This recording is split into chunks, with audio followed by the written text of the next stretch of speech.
Hey, how's it going everyone? Craig here from Soundiron, and in today's walkthrough we're going to be checking out our newest library, Chroma Bells, which is a collection of 12 tuned steel, brass, and bronze handbells from England, India, Tibet, and China.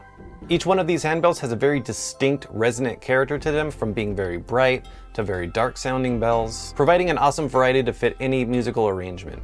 These handbells are great for creating full musical compositions or accenting with percussion or even using as sound effects. So now let's dive in and start checking out some of the sounds and features within Chroma Bells.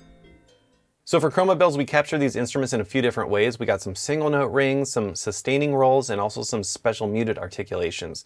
We also captured these instruments in a few different microphone positions as well, from up close and dry to a more overhead, spacious type of room sound, and also some rustic tin can microphones. So a few different sonic options for you to choose from.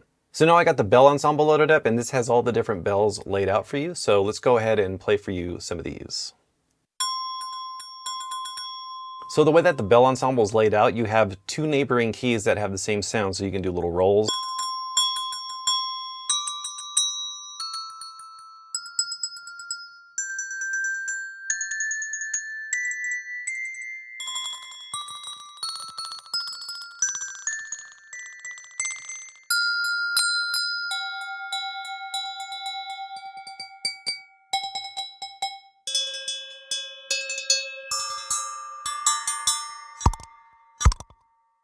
So this last one has a really cool sound. It almost sounds like a kick drum with a little bit of this kind of swoop and this thump, and then a little bit of like a jingle at the end. And if you want to start using some of the sound shaping controls to maybe shape this to be like a kick drum, you could do it over here with the offset. If you want to just crank that and then just bring the release all the way down, get a little bit more of like a kick drum kind of sound with a little bit of like a clunk on top. And that's what's really cool about the sound shaping controls, is that you can take some of these sounds and maybe turn them into something that they're not normally intended for. So it's pretty cool. Let's just go ahead and reset these. And then for the other sound shaping controls, you got some volume, attack, the release. If you click this drop down, you'll see it's normal and pad, so you can play with that. You also have a width knob, so if you want to add a little bit of width to the sound. There's also a vibrato depth and rate, so you can get a little bit of vibrato in there. And then you also have pitch, which you can change it to semitones or cents. So what you've been hearing right now is the up close and dry microphone. So I'm gonna go ahead and turn this off, and then let's turn on mic 2, which is the overheads, which is the more spatial kind of room sound.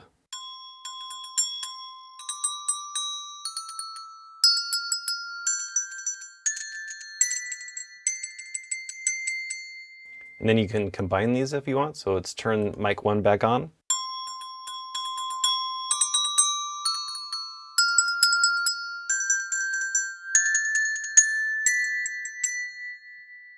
All right, so now I'm gonna turn these microphone positions off so I could show you the tin can microphones. It has a very distinct and very unique sound to it. So let's go here. I'm gonna set this back to the bell ensemble, and let's have a listen.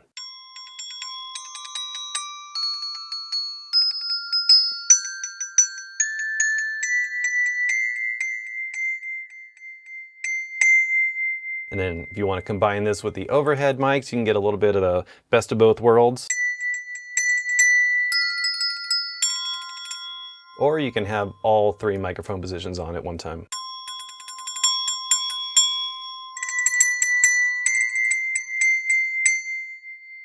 All right, so that was the bell ensemble. Now, if we click this drop down, you'll see that you have your choice of using the individual ones as well. So let's load up the tune button.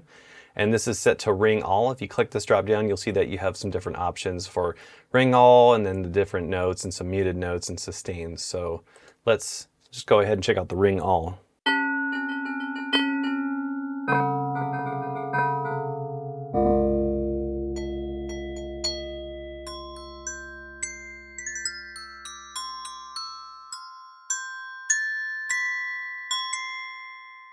So you also have a few different choices as far as using each individual note spread across the key range. So there's the ring C5. So when you play the C key right here, you're playing the actual recorded note, and then you can play around using the stretched notes.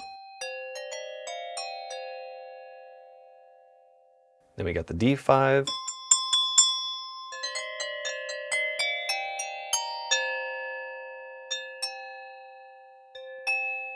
So you can see each one has a little bit of a distinct timbral difference.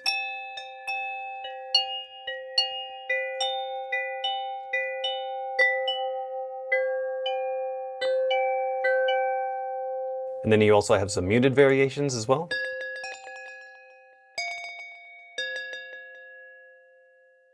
And then some sustains.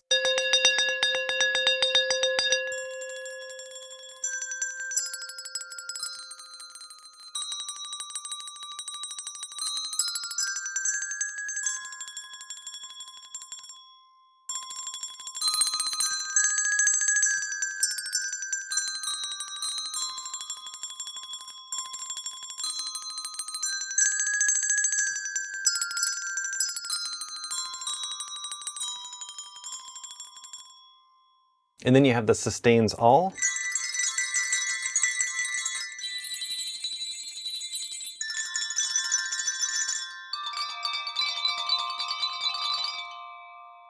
All right, so let's have a listen to the Tibetan drill boo.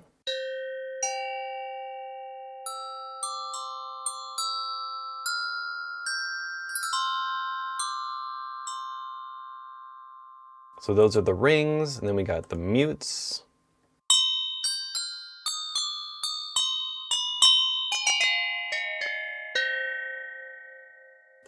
And then sustains.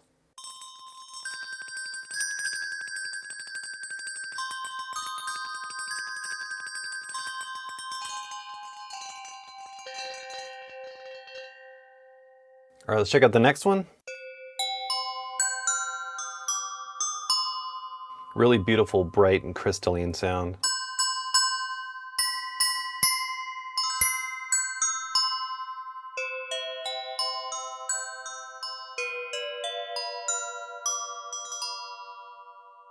And then you have your choice of the mute crown and the mute rim.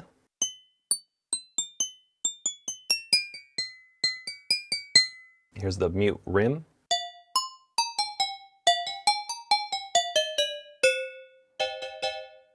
As well as sustains.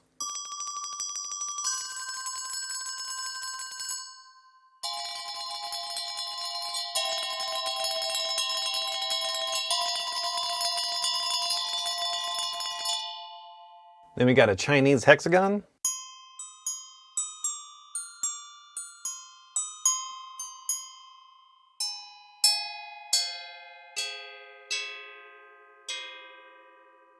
The mutes.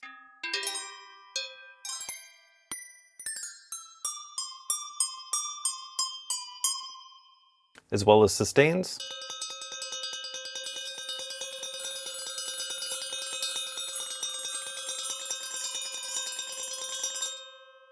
And then we also have an Indian claw.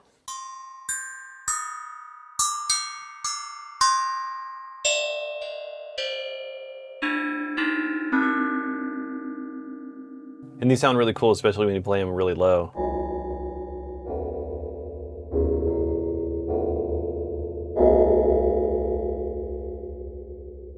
So now I want to play for you some of the sound design handcrafted ambiances that we created for this library using the source content.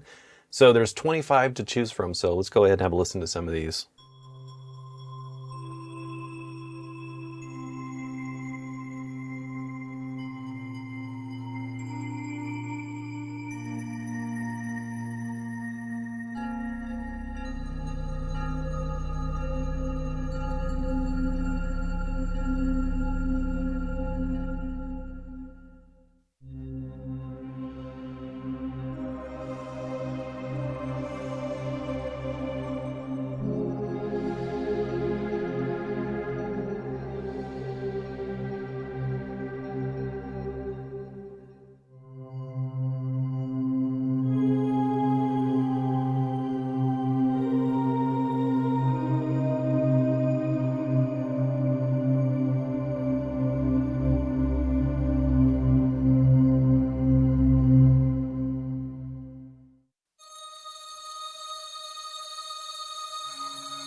All right, so before we dive in and start checking out some of the different custom effects presets that come with the library, I want to show you some of the other features. So if you click this right here, it's going to open up the Advanced tab, which has LFO, filter, and an ARP.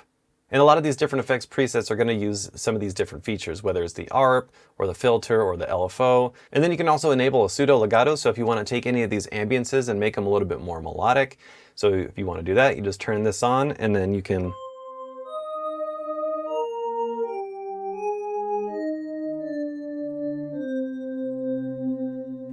also change this to a portamento. So if you want that kind of effect.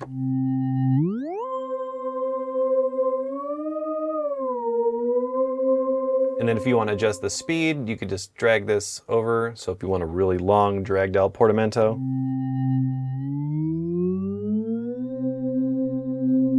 You can get that kind of effect. So I'm going to go ahead and turn this off for now, and then I want to show you the effects rack. So the effects rack is really cool, and it's got a bunch of different effects that you can load up. So you have a couple different racks. So in rack 1, we have some reverb right here. So if you want to turn that on, let's go and load up this dry signal.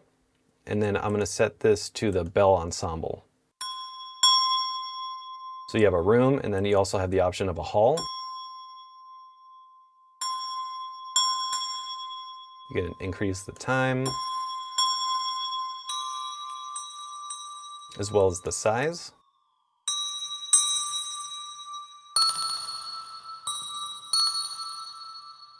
And then if you click these little drop down arrows, you'll see all the different options that you have as far as different effects. You got some different compressors, as well as some more stomp-like effects, some other reverbs as well. There's a convolution, algorithmic, and a plate, as well as some chorus, some different phasers, some stereo effects. So a lot of different options for you to shape the sound in different ways. And then the last thing I want to mention is the X fade right here. And what's cool about this is it allows you to blend between the different sources or fade in and really add a lot of movement into your instruments that you're creating if you're taking some of these sounds and blending them together. So, and then you also have this layer A and layer B down here. And what this does is it talks to the A and B right here. So if you have a layer selected and then you want that to just be on layer A, so that way when you go to layer B, it's not playing that sound anymore, or you can just keep it to none so that it always plays. So a few different options to choose from. All right, so now let's play through some of the custom effects presets that come with the library. There's 20 to choose from, and all of these utilize all the different features that I just showed you in some form or fashion. So let's go ahead and check these out.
So that about wraps up this walkthrough for Chroma Bells. If you'd like to learn more about this library or check out some demos to hear it in action, make sure to go to soundiron.com.